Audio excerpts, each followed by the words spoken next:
Bonjour, je m'appelle Venora. Mon père a dit un jour quelque chose qui a changé ma vie à jamais, elle va bientôt mourir. Arrêtez de gaspiller de l'argent pour elle. Puis il a jeté ma grand-mère, la femme qui m'a élevé, dans un tourbillon comme si elle n'était rien. Quelques minutes seulement après qu'elle ait signé la cession de sa maison de 1,6 million de dollars, ma mère, elle s'est détournée. J'ai recueilli grand-mère, mais elle était déjà brisée. Et quand le testament a finalement été lu, ce qu'elle a laissé derrière, elle a réduit tout le monde au silence. Vous voulez savoir pourquoi? Avant d'entrer dans le vif du sujet, dites-moi, à qui feriez-vous confiance quand même votre propre famille vous considère comme un être jetable? Restez dans les parages. La pluie ne tombait pas comme ça, elle tombait à verse, comme si le ciel lui-même voulait punir quelqu'un. Je restais figé sur ma véranda, les doigts serrés contre la balustrade, à regarder la femme qui m'avait élevé, ma grand-mère, frissonner sur les marches de la maison de mon père. Elle tenait deux choses, une petite valise cabossée et sa tasse à thé blanche ébréchée. Cette tasse. Elle l'avait depuis plus longtemps que moi, et pourtant, il l'avait laissée là. Quelques heures plus tôt, dans cette maison, j'avais entendu la voix de mon père claquer dans l'air comme un couteau, elle va bientôt mourir. Arrête de gaspiller de l'argent pour elle. Je me souviens comme ces mots étaient lourds de sens, comme j'avais ouvert la bouche pour parler haut, pour argumenter, pour supplier, et comme la porte m'avait claqué au nez avant qu'un seul mot ne puisse s'échapper. À présent, depuis l'ombre de ma véranda, je regardais grand-mère immobile, trempée, ses épaules fragiles tremblantes, et pas seulement à cause du froid. J'aurais dû aller la voir plus tôt, mais il y avait quelque chose de paralysant à voir la femme qui me portait autrefois sur sa hanche être maintenant traitée comme une ordure par son propre fils. Quand j'ai finalement bougé, c'était comme avancer dans la boue. Grand-mère, ma voix s'est brisée sous la pluie. Son regard a croisé le mien, confus, perdu, mais pas surpris. Il a dit, « Je suis un fardeau maintenant, Venora. » Je n'avais pas de réponse, seulement de la honte. J'ai pris sa valise d'une main, j'ai entouré sa petite silhouette de l'autre et je l'ai conduite jusqu'à mon appartement, de l'autre côté de la rue. La lumière de la véranda de mon père vacillait derrière moi tandis que je m'éloignais. À l'intérieur, j'ai retiré son manteau trempé de ses épaules. La peau en dessous était pâle, froide au toucher. Je l'ai enveloppé dans ma plus belle couverture même si cela n'avait aucune importance. Rien ne me semblait suffisant. Assieds-toi ici, grand-mère. Ma voix était fausse, tremblante. Je l'ai assise sur le canapé et j'ai couru faire chauffer de l'eau pour le thé. Non pas que le thé guérisse la trahison, mais c'est ce qu'on fait quand on ne sait pas quoi faire d'autre. Tandis que la bouilloire sifflait, je me suis retourné pour la regarder. Elle tenait cette tasse de thé ébréchée à deux mains, comme si c'était le dernier morceau de sa vie qu'elle pouvait encore réclamer. J'aurais voulu lui demander pourquoi elle lui avait donné la maison, le titre de propriété, tout. Mais elle a parlé la première. C'est mon fils, Venora. Je ne comprends pas. Moi non plus. Mais à ce moment-là, ce qui la frappa plus fort que sa confusion fut mon silence. Je versai le thé, ajoutai un peu de sucre comme elle l'aimait toujours et lui mis la tasse chaude dans les mains. Elle sirota lentement, ses mains tremblant moins qu'avant, mais son regard restait lointain. Je m'assis en face d'elle, incapable de détacher son regard. Quelque part, dans le bourdonnement de la pluie et le léger tic-tac de l'horloge, mon esprit est revenu à mes 10 ans, à la voix de mon père qui résonnait dans le couloir, ne répond pas au silence de ma mère, chaque fois que je me tournais vers ma propre mère pour obtenir de l'aide. Et à moi, assise là, apprenant à me taire, car dans notre famille, le silence n'était pas seulement une question de survie, il était attendu. Mais ce soir, en regardant grand-mère trembler sous ma couverture, ses lèvres pâles sur le bord de la porcelaine ébréchée, je me suis demandé une chose que je n'avais jamais osé me poser auparavant, le silence est-il synonyme de cruauté? Je n'avais pas la réponse. J'ai ramené mes genoux contre ma poitrine, les serrant contre moi, regardant la femme qui cousait autrefois mes costumes d'Halloween, maintenant réduite à l'état de victime d'une tempête. Elle va bientôt mourir. Ce n'était pas juste une phrase, c'était une phrase. Je ne me souviens pas m'être endormi, seulement le bruit régulier de la pluie et le grondement lointain du tonnerre.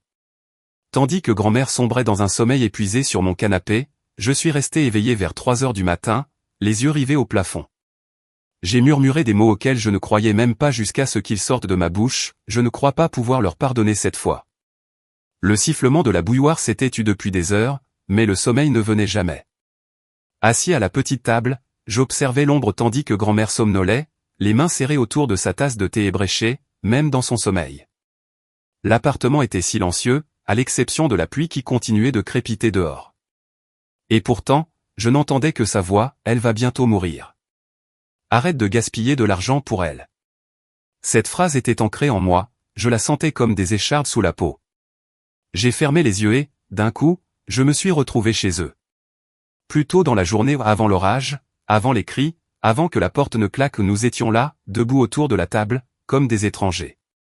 Les lumières étaient trop vives, l'air trop lourd. Mon père était assis au bout de la table, les papiers soigneusement étalés. C'est tout simplement logique, dit-il d'un ton prudent et condescendant. On simplifie les choses, on évite les tracas juridiques. Plus tard, j'ai vu Ada hésiter sa main planait sur le papier, le stylo tremblant entre ses doigts. « C'est ta maison, murmura-t-elle. Pourquoi ? Pourquoi maintenant ? Parce que, dit-il d'un ton neutre, tu as 82 ans, maman. Tu as eu une belle vie. Le silence qui suivit fut plus pesant que la pluie dehors. Elle signa. Je me souviens encore du son, le grattement de sa plume lorsqu'elle écrivit son nom, puis la baissa comme si elle avait épuisé ses dernières forces. J'ai regardé ma mère de l'autre côté de la table, la suppliant silencieusement d'intervenir, mais elle est restée assise là. Elle a hoché la tête une fois, légèrement et fermement, non pas en signe d'accord, mais en signe d'obéissance. Mon père rassembla les papiers et les empila avec précision, comme pour conclure une affaire au travail. C'est fait. Je me suis alors levé. Papa, non. Son regard noir m'a figé net. Ce ne sont pas tes affaires, Venora. C'est ma mère. Je ne pouvais ni parler ni bouger, et il le savait. Ce qui suivit fut pire. Il se tourna vers Ada non pas comme un fils, mais comme un homme parlant à quelqu'un d'insignifiant. Tu es vieux. Tu vas bientôt mourir.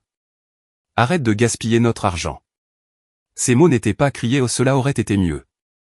Il les prononça avec désinvolture, presque comme s'il expliquait une facture de course. Je me souviens de la façon dont Ada a cligné des yeux une fois, 2 fois, comme si elle n'avait pas compris au début. Puis ses épaules se sont repliées. Elle paraissait plus petite. Et ma mère, elle s'est levée, s'est dirigée vers le couloir. J'ai attendu qu'elle dise quelque chose. N'importe quoi. Elle n'a rien dit. Elle m'a tourné le dos. Je restais là, inutile, à regarder mon père guider Ada vers la porte comme un bagage dont il avait besoin pour sortir de la maison. Ces mots résonnaient dans ma tête, au revoir, maman. J'aurais dû faire quelque chose. J'aurais dû crier, me débattre, n'importe quoi. Mais je me suis figé. Je l'ai regardé ouvrir la porte. J'ai vu la pluie la tremper dès qu'elle est sortie. J'ai regardé. De retour à l'appartement, j'ai attrapé la couverture que je lui avais jetée quelques heures plus tôt et je l'ai enroulée autour de ses épaules, même si elle dormait encore. Sa respiration était légère, superficielle. Elle ne lâchait pas sa tasse de thé. Je me suis levé lentement et me suis dirigé vers la salle de bain. Je n'ai pas allumé le plafonnier, juste la petite lampe au-dessus du miroir. Mon reflet était erroné, 33 ans, assistante juridique, gérant les conflits des autres pour gagner ma vie. Et pourtant, concernant ma propre famille, je n'avais rien dit. J'ai appuyé mes mains contre le lavabo. J'ai été silencieux toute ma vie. Ce n'était pas seulement aujourd'hui. Ce n'était pas seulement ce soir. Je pensais maintenir la paix. Je pensais que le silence signifiait que je choisissais la grâce. Mais ce soir-là, j'avais vu ma grand-mère, la femme qui m'avait tenu la main dans toutes mes peurs d'enfance, être projetée dans une tempête comme un vieux meuble. Et je ne l'avais pas empêchée. Les larmes me brûlaient, mais je refusais de les laisser couler. Mon silence ne maintenait pas la paix, il favorisait la cruauté. Je m'agrippais au bord de l'évier jusqu'à en avoir mal aux jointures. C'est peut-être moi le lâche. Le matin est arrivé, gris et lourd. Je n'avais pas vraiment dormi, même si j'ai dû m'endormir à un moment donné car la bouilloire était froide quand je l'ai touchée, et Ada était toujours sur le canapé, sa petite silhouette enroulée autour de cette tasse de thé ébréchée comme si c'était la dernière chose qui la maintenait. Je me déplaçais lentement, silencieusement. Mon corps était raide, comme si j'avais été tendu toute la nuit. Peut-être. Dans la cuisine, j'ai préparé du pain grillé aux natures, sec, juste assez pour lui mettre quelque chose dans l'estomac. Du café noir, fort, comme elle l'aimait. Je ne lui ai pas demandé si elle avait faim, j'ai simplement posé l'assiette et la tasse sur la petite table près du canapé. Ada a remué, clignant lentement des yeux, ses cheveux dressés en mèche. Quand ses yeux croisèrent les miens, ils étaient trop clairs, trop éveillés pour quelqu'un qui venait de sortir de son sommeil. « Pourquoi a-t-il fait ça ?» demanda-t-elle doucement. J'ouvris la bouche, puis la refermai. Elle se redressa, les mains légèrement tremblantes, tandis qu'elle attrapait la tasse de thé encore posée sur ses genoux, la soulevant délicatement pour en siroter l'air, comme par habitude. J'y versai du café frais sans un mot. Elle but une petite gorgée, le bord ébréché pressant contre ses lèvres. Pourquoi a-t-il fait ça? Je ne pouvais pas répondre. Parce qu'il le pouvait. Parce que personne ne lui avait dit non. Parce que je ne lui avais jamais dit non. J'avais la gorge serrée.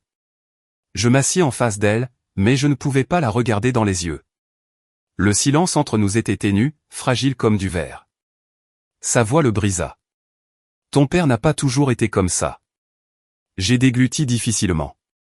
Tu lui as déjà dit non? Le regard d'Eda se posa sur la tasse. Elle ne répondit pas. Moi non plus.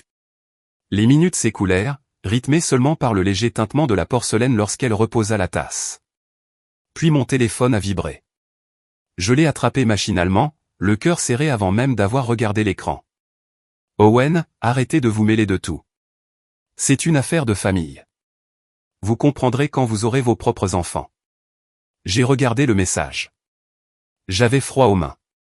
Un autre message est apparu presque immédiatement après. Estomac, papa est juste stressé. Ne lui complique pas la tâche. Je restais immobile, lisant et relisant ces mots aux 2 phrases de ma mère, parfaitement conçues pour dissiper ma colère tout en paraissant inquiète, comme si c'était moi qui réagissais de manière excessive, comme si leur trahison n'était pas réelle, mais une phase dont je me remettrais en question. Je ne répondis pas. Je ne réfléchissais pas. J'appuyais simplement sur « supprimer » pour les 2. Je regardais leurs mots disparaître de l'écran comme s'ils n'avaient jamais existé. Une partie de moi s'attendait à un soulagement. Au lieu de cela, ma poitrine était plus lourde. Eda a dû voir mon visage, car elle a murmuré « Qu'a-t-il dit ?» Je secouai la tête. Rien d'important. Elle n'a pas poussé. Ça lui a fait plus mal que si elle l'avait fait. J'ai débarrassé les assiettes, ayant besoin de quelque chose ou n'importe quoi à faire. Faire la vaisselle me semblait plus rassurant que réfléchir. Mais mon esprit m'a trahi. Pendant que je frottais, un souvenir m'a frappé comme un éclair. J'avais de nouveau 12 ans, assise dans l'escalier après avoir renversé un vase en verre dans le salon. La voix de ma mère provenait de la cuisine, « Tais-toi, Venora. C'est plus facile. » Je l'avais cru. Je croyais que le silence était plus sûr. Chaque fois que quelque chose n'allait pas, chaque fois que la colère de papa envahissait la maison, chaque fois que maman se taisait au lieu de se lever, je l'imitais, silencieuse, obéissante, invisible. J'ai rincé le savon de l'assiette et j'ai réalisé que mes mains tremblaient. Je suis retourné m'asseoir près d'Eda. Elle s'était à nouveau égarée, la tasse de thé posée sur ses genoux. Je fixais les traits de son visage, l'épuisement gravé dans chaque ride. C'en était fini de moi. Je ne savais pas encore ce que cela signifiait, mais je savais que je ne pouvais plus me taire. Je l'ai regardé, écoutant le son fragile de sa respiration, et j'ai murmuré la première vraie vérité que je m'étais avouée depuis des années, je ne suis pas ma mère. Mais dans le calme de mon appartement, le doute s'est installé comme un brouillard lent. Je suis resté là, les yeux fixés sur l'écran vide de mon téléphone, pendant ce qui m'a semblé une éternité. Le poids du silence emplissait la pièce lourd, étouffant. À un moment donné, je me suis retrouvé à composer un numéro. Je ne me souvenais même pas d'être allé à la cuisine ni de m'être assis à table. Mes doigts bougeaient presque tout seuls. Le nom d'Owen me renvoyait un regard noir sur l'écran. J'ai hésité. Puis j'ai appuyé sur le bouton point appel. Il sonna 1 fois, 2 fois, puis sa voix aiguë, impatiente. Quoi? Je me suis forcé à garder une voix ferme. Pourquoi as-tu fait ça? Un silence. Je l'entendais presque sourire d'un bout à l'autre de la ligne. De quoi parles-tu? Tu sais de quoi je parle. Le silence s'éternisa. Puis vint un rire froid et bref. Ce n'est pas ton affaire, Venora. C'est ta mère. Et toi? Sa voix devint moqueuse. Que as-tu apporté à cette famille? À quoi que ce soit d'important? J'ai dégluti difficilement. Ne m'appelle plus pour ça. Tu comprendras quand tu seras grand ou quand tu auras enfin tes propres enfants. Et comme ça, l'appel s'est terminé. Je fixais l'écran, entendant le bip creux dans mon oreille. Pendant un long moment, je suis resté assis là, sans pleurer ni réfléchir, simplement vide. Quand on frappa à la porte plus tard dans la soirée, j'ai failli l'ignorer. Mais quelque chose me poussa à me lever, à traverser le petit couloir et à ouvrir. Mav se tenait là, pas un SMS cette fois, pas un message vocal. Elle était venue en personne, inspectant mon appartement avec la même expression qu'à chaque fois qu'elle venait me voir, comme si elle était entrée dans un motel qui sentait vaguement l'eau de Javel et le regret. « Je ne savais pas que tu vivais encore ici », dit-elle doucement, entrant sans attendre que je l'invite. Je ne dis rien. Elle aperçut Eda endormie sur le canapé et baissa aussitôt la voix. Je suis venu voir comment elle allait. Elle l'ignora. Comme toujours. Je sais que tu es contrarié, dit Mav prudemment. Mais papa est sous pression. Tu sais comment il est. J'ai croisé les bras point. Ne lui rendez pas les choses plus difficiles. J'ai attendu. Laissons-la dire ce qu'elle était venue dire. Je ne voulais juste pas qu'elle me gâche la vie pour ça. Elle marqua une pause, époussetant la poussière invisible de la manche de sa veste. Tu as toujours eu du potentiel. Ne le gâche pas en essayant de devenir une héroïne. Je suis restée silencieuse. Elle a incliné la tête, sa voix s'adoucissant comme elle le faisait lorsqu'elle voulait que je me sente comme une enfant têtue. Il est peut-être temps d'envisager d'autres options, des solutions professionnelles. Une maison de retraite pourrait mieux s'occuper d'elle que vous dans cet appartement. Je ne dis rien. Son regard se posa sur la petite silhouette d'Eda, enveloppée dans des couvertures. Ne sacrifie pas ta vie pour quelqu'un dont le temps est révolu. Je sentis ma gorge se serrer, mais je ne parlais toujours pas. Je regardais Mav bouger, mal à l'aise dans ce silence inattendu. Finalement, elle laissa échapper un léger soupir. Je dirai à papa que tu es juste émotif. Elle est partie, et je l'ai laissé faire. La porte s'est refermée derrière elle. Je me suis affalé par terre, les genoux contre la poitrine, et j'ai laissé couler mes larmes. Peut-être avait-il raison. Peut-être étais-je stupide. Peut-être que ce petit appartement, cette tasse de thé ébréchée, cette femme frêle endormie dans mon salon ne valait pas la peine de tout jeter. Mon téléphone était de retour dans ma main avant même que je ne m'en rende compte. Je planais sur le nom d'Owen. Mon doigt tremblait au-dessus du bouton d'appel. Je pouvais m'excuser. Je pouvais dire que j'avais réagi de manière excessive. Je pouvais faire comme si de rien n'était. Eda serait envoyée en lieu sûr, et je pourrais retourner à la vie que je croyais avoir. J'ai fermé les yeux. Puis une voix, à peine audible, ne les laisse pas décider. Je me retournai, le cœur serré. Les yeux d'Eda étaient ouverts. Sa voix était fragile, mais son regard était clair, ne les laisse pas décider.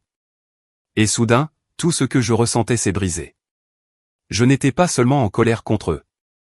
J'étais en colère contre moi-même d'avoir cru, ne serait-ce qu'une seconde, qu'ils avaient raison, d'avoir cru que le silence était plus sûr, d'avoir presque rendu ma force à ceux-là même qui m'avaient appris à l'enfouir.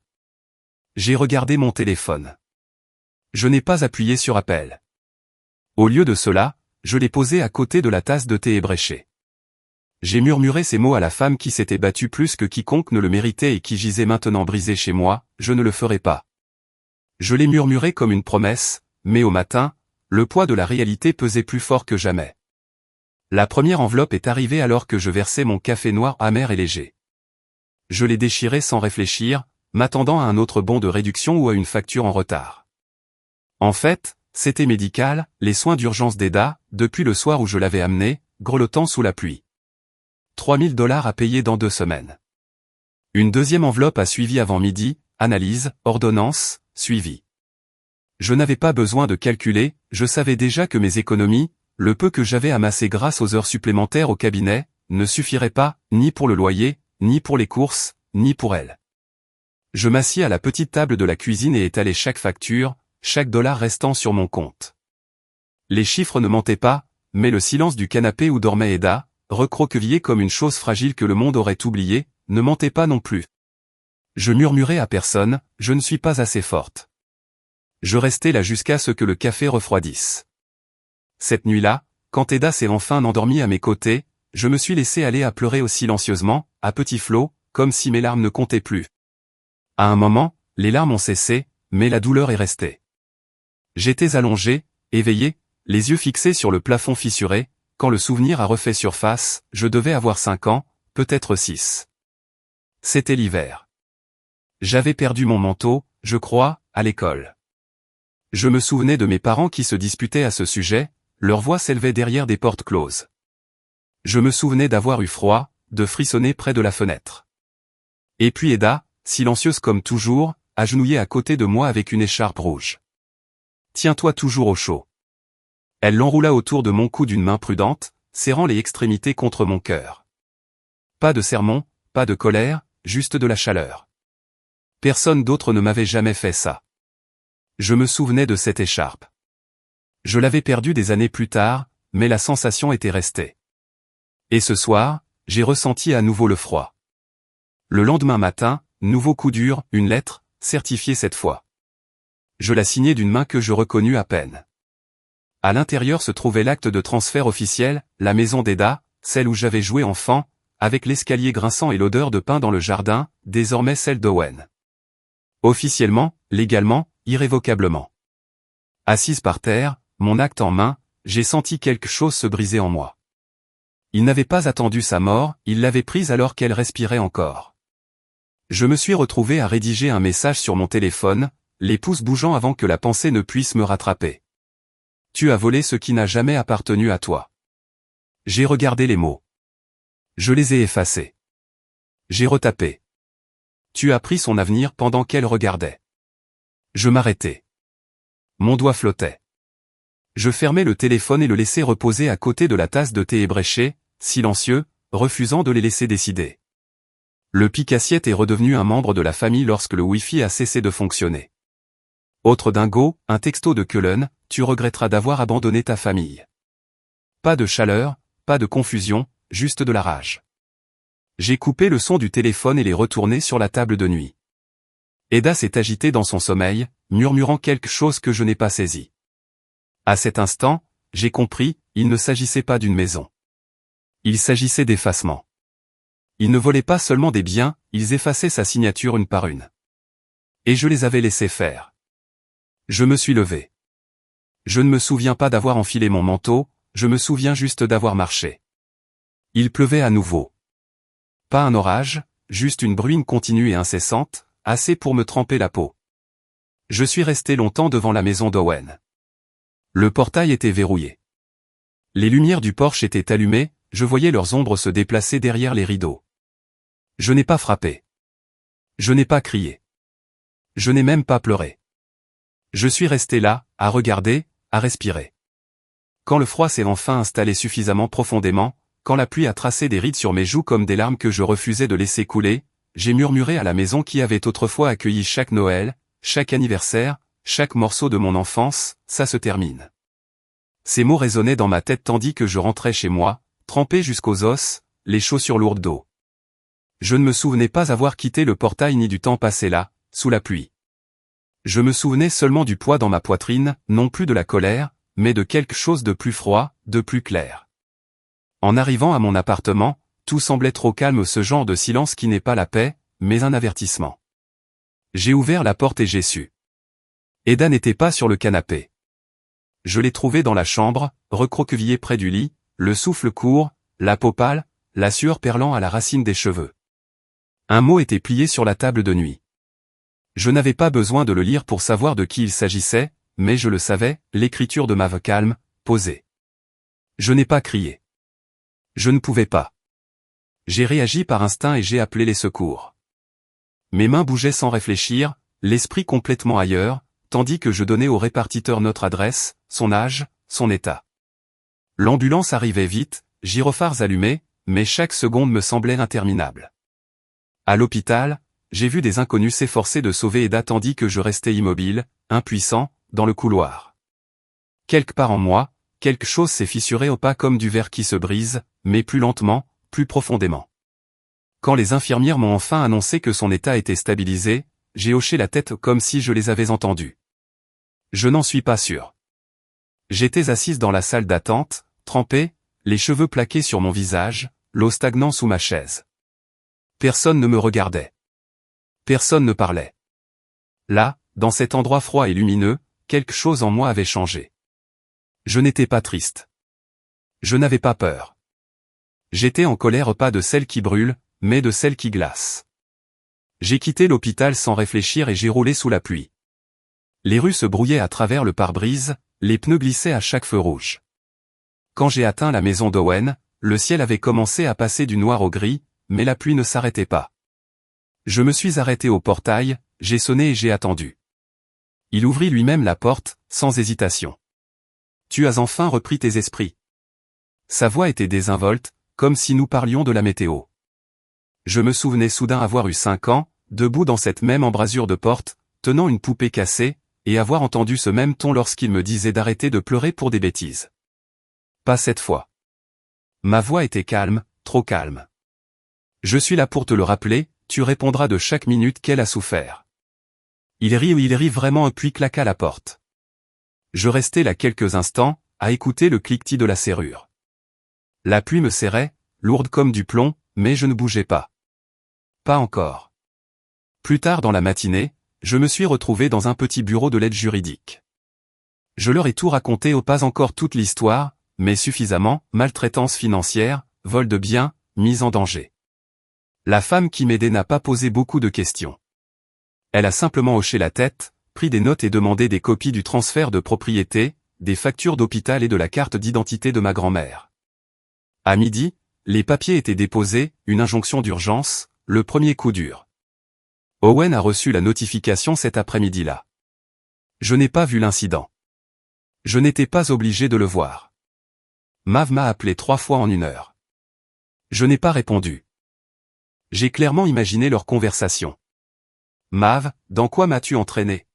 « Elle bluffe, » disait Owen. « Elle n'a aucune preuve. » Je me suis de nouveau assis dans ma voiture devant leur maison, mais cette fois, je n'ai pas frappé. J'ai sorti mon téléphone et j'ai tapé 2 mots, « Vérifiez votre email.et » je l'ai envoyé. À l'intérieur de ce courriel se trouvait un fichier unique, un enregistrement vocal. La voix d'Eda, fragile mais stable, enregistrée à l'hôpital ce matin-là, j'étais un fardeau. Mon fils a dit que ma maison était à lui. Il a dit que je ne faisais plus partie de la famille. Ce n'était pas grand-chose, mais c'était un début. J'observais la maison. J'attendais.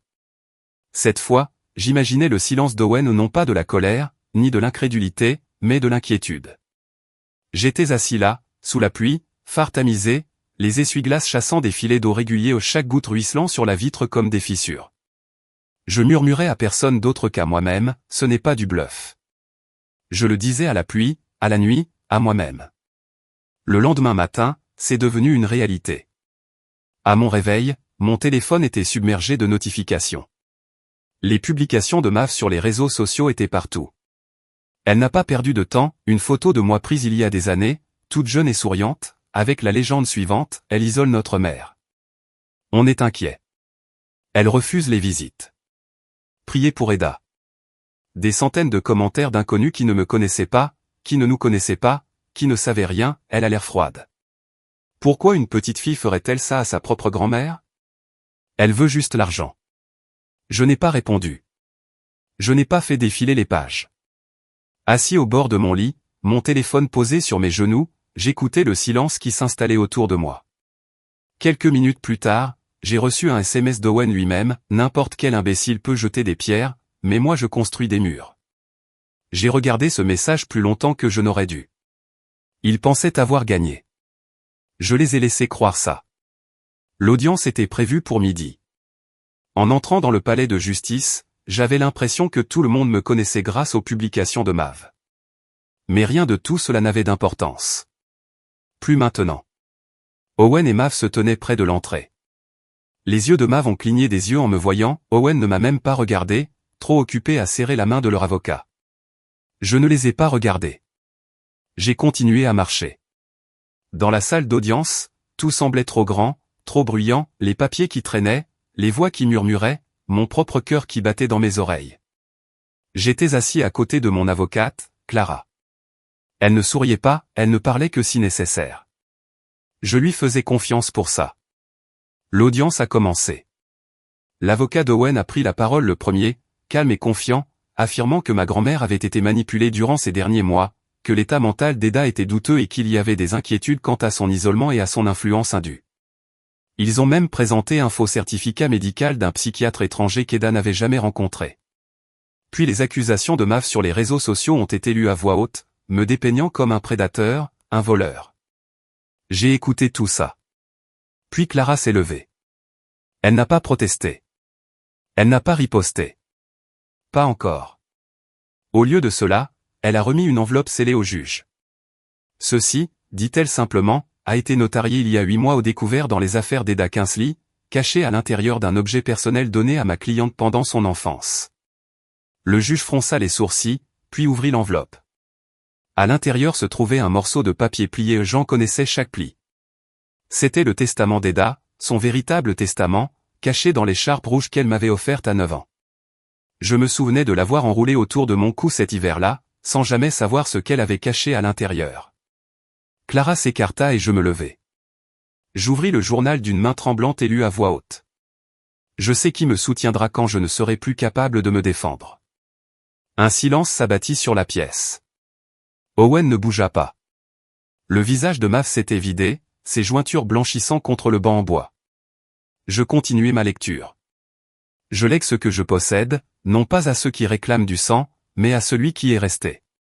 Le juge s'éclaircit la gorge, visiblement secoué. L'avocat d'Owen tenta de protester, mais personne ne l'écouta. Le juge statua en quelques minutes, l'accès d'Owen au bien d'Eda était gelé, avec effet immédiat, et j'obtins une autorisation d'urgence en attendant une enquête complète. Quand le marteau est tombé, je n'ai pas ressenti de victoire. C'était plus lourd. Je suis passé devant Owen en sortant. Il n'a pas parlé. Mav non plus. Et moi non plus. Sur le parking, j'étais assis au volant, les mains posées sur le volant, le regard perdu dans le vide. Je tendis la main et dépliai lentement le foulard rouge, comme s'il risquait de disparaître si j'allais trop vite. L'écriture d'Eda reflétait la lumière du soleil qui filtrait à travers le pare-brise. Je retraçai les mots, inspira et murmurai, ni au foulard, ni à Eda, ni même à moi-même. Je n'ai pas fini.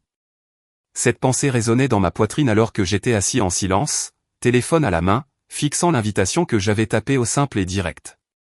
Retrouve-moi dans 1 heure si tu veux que ça soit enterré.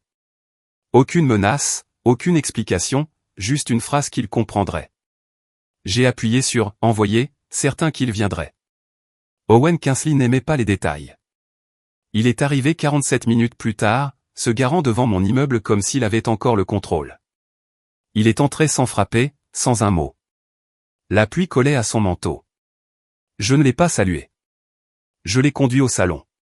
Pas de café, pas de bavardage. La petite enceinte était déjà installée au centre de la table. J'ai vu son regard se poser dessus.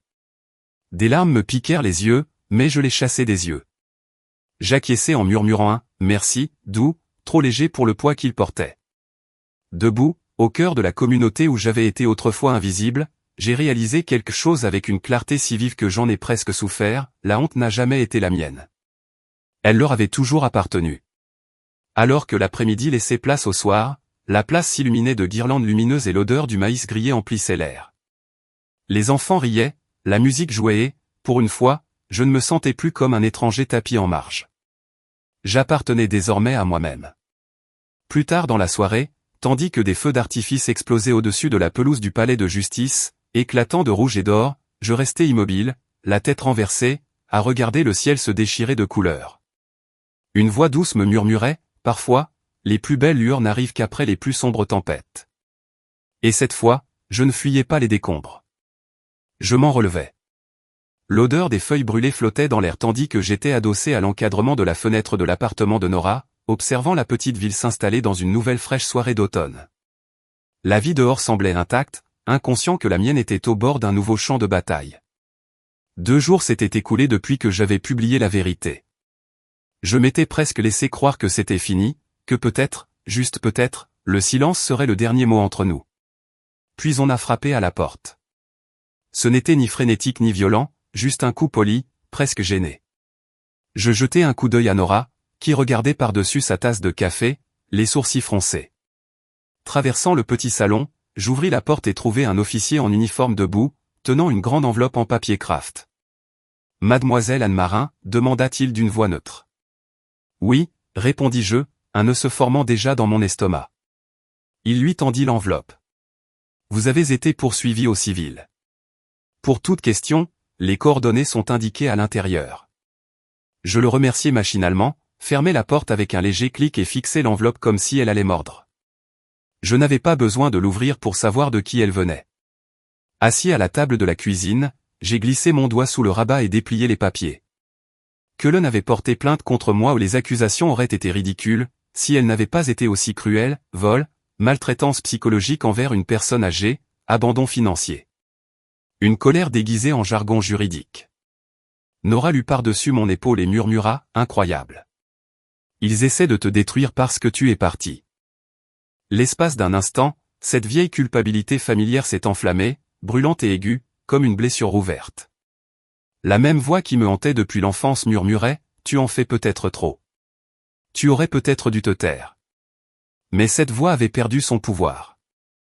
Au lieu de sombrer dans une spirale infernale, j'ai inspiré lentement, sentant le sol solide de la vérité sous mes pieds. Pas cette fois, ai-je dit à voix haute en me levant. J'en ai assez de m'excuser de m'être sauvé. À midi, j'étais au téléphone avec un bureau d'aide juridique de Columbus.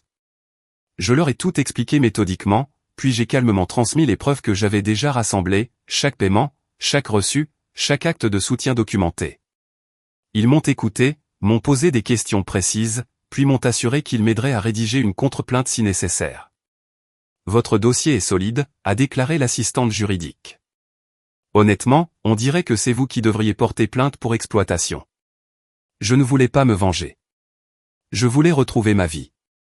Cet après-midi-là, j'ai suivi leurs conseils et déposé ma propre plainte officielle, décrivant des années de manipulation financière sous la contrainte émotionnelle. Il s'est avéré que la maltraitance des personnes âgées était réciproque, les enfants adultes étaient instrumentalisés pour obtenir du travail et de l'argent sous la menace de la culpabilité. La réaction fut rapide. Vera appela la première, la voix tremblante d'un chagrin artificiel. Anne, s'il te plaît, tu déchires cette famille. On ne voulait que ton bien. Tu exagères. Tu sais que ton père ne va pas bien. Je n'ai pas répondu.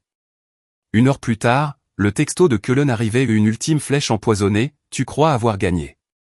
La famille a toujours le dernier mot. Je l'ai contemplé un long moment, les mots devenant flous tandis que la colère et la pitié s'affrontaient en moi. Puis j'ai ouvert le petit tiroir à côté de mon lit. Dans un coin, soigneusement enveloppé dans du papier de soie, se trouvait la minuscule décoration de gâteau en plastique que je m'étais offerte pour mon dernier anniversaire, celui qu'ils avaient transformé en fête d'expulsion. Une simple bougie, un souvenir brisé. Je le retournai dans ma main, ressentant l'absurdité de voir combien d'espoir avait pu être contenu dans un objet si petit et dénué de sens. La famille, ce n'est pas la personne avec qui on est, murmurai-je dans le silence de la pièce. C'est la personne qui vous traite comme si vous comptiez. 2 jours plus tard, je me retrouvais devant le commissariat, papier à la main, entouré d'un bénévole du bureau d'aide. Le bâtiment était gris et carré au pas plus imposant qu'un bureau de poste et pourtant, le poids de ce qu'il représentait pesait lourdement sur mes épaules. À l'intérieur, Cullen était assis, raide, à une table en bois cabossée, Vera à ses côtés, les mains tordant la bandoulière de son sac à main. Il semblait plus petit que dans mes souvenirs, plus en colère, plus faible. Un officier m'a calmement expliqué que s'il poursuivait les fausses accusations, il pourrait être poursuivi pour diffamation et abus financiers, des accusations qui pourraient tenir la route avec les preuves que je détenais. Le visage de Cullen prit une teinte rouge inquiétante. Il repoussa sa chaise et la fit claquer contre le sol. C'est une chasse aux sorcières, lança-t-il à l'agent. Elle manipule tout le monde. Personne ne répondit. Vera s'effondra sur son siège, sanglotant si fort que cela résonna contre les murs en parpaing. Je n'ai pas bronché. Je n'ai rien dit. Je n'en avais pas besoin. Alors qu'il sortait en trombe, l'agent s'est tourné vers moi et m'a dit doucement, vous avez bien fait. Ne laissez personne vous dire le contraire.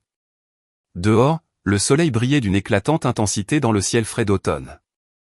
Je restai là un instant, laissant la lumière pénétrer ma peau. Le palais de justice se dressait derrière moi, la ville s'étendant devant moi. L'air était frais, comme si les fins et les commencements s'entremêlaient. À chaque pas qui m'éloignait de ce bâtiment, le poids que je portais depuis des décennies s'allégeait un peu plus. Plus d'explications, plus de culpabilité, plus d'excuses. Alors que je traversais le parking, une rafale de vent souleva des feuilles mortes et les fit tourbillonner autour de mes bottes, comme si le monde lui-même balayait les derniers vestiges d'une vie qui ne m'appartenait plus.